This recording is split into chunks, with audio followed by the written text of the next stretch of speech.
Bombo Suzette, mga kabombo, padayon gihapong gipangita sa kapulisan sa lungsod sa San Fernando ang suspect sa pagpamusil sa usa ka off-duty security officer sa usa ka kumpanya sa produktong petrolyo pasado alas 8 sa gabii kagahapon, Enero 23, didto sa may barangay San Isidro, lungsod sa San Fernando. Among biktima nga security officer gingila sa kapulisan nga si Arman Cañedo, 32 anyos, adunay usa ka anak o residente sa barangay Valencia, Dakbayan sa Karkar.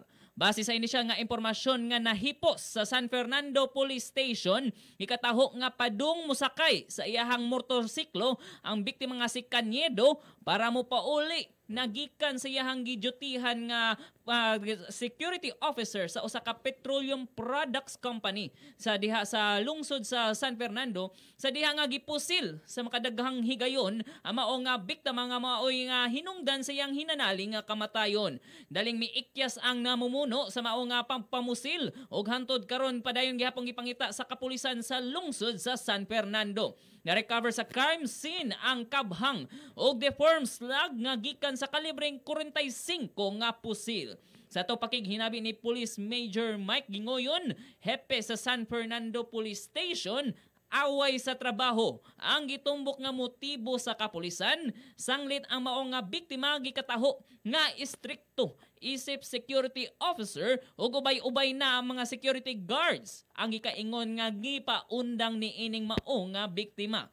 Dugang pa gikaingon nga nakadawat og mga hulga ang mao nga biktima sa wa pa mahitabo ang mao nga insidente. Sa ubay ni ini Bombo Suzette atong paminawon ang tipik sa pamahayag ni Police Major Michael Gingoyon, ang hepe sa San Fernando Police Station.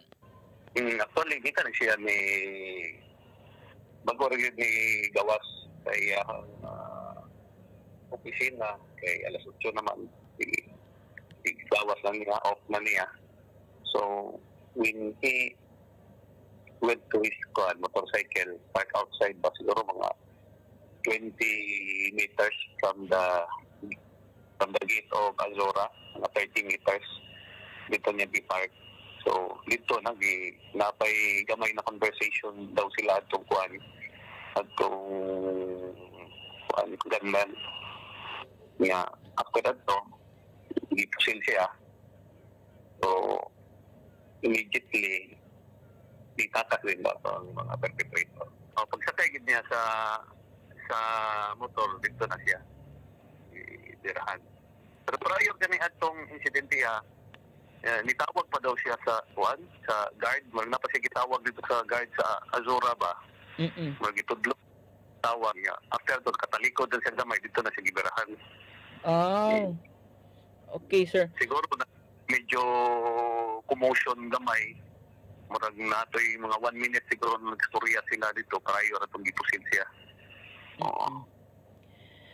Pero based ato ang mga sa interview sa mga katrabaho niya pati sa iyang asawa na nagikuan siya kanang nagigalagot sa iyang katrabaho sa una.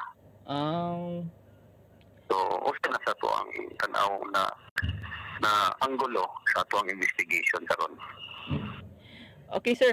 So mga pila day kabuto day sir ang na kuan ini nga mao nga firearm, and mga pila pod ang mga asa pod dapit ang mga igo nining mao nga biktima, sir? So ang kuan nung lista katong susoko na sila upat ka card cartridge cases na recover kung isa ka deformed fired bullet. So ato ang witness dito dahil lain na sila kuan di kay nila hatagan og specific number of kuan kanang nadunggan na buto, pero more or less daw mga 4 o 5 kana daw. Mag-amping lang kita kanunay kung naay mga suspicious mga individuals tawag lang dayon sa atuang mga kapulisan, magtinabangay lang kita nya mas ato aming paningkamuton gid na through our hot pursuit follow-up operation na madakpag yun niya ito ang perpetrator through our intelligence information and gathering niya. Laptok lang mas kasing-kasing sa mga katawhan na mag-cooperate lang sa itong mga nakaila o nakakita aning ato ang gunmen o ato ang mga perpetrator ani na incident to kabduol lang sa ato ang himpilan sa ato ang opisina para makatabang na to sa pagresolba aning krimen.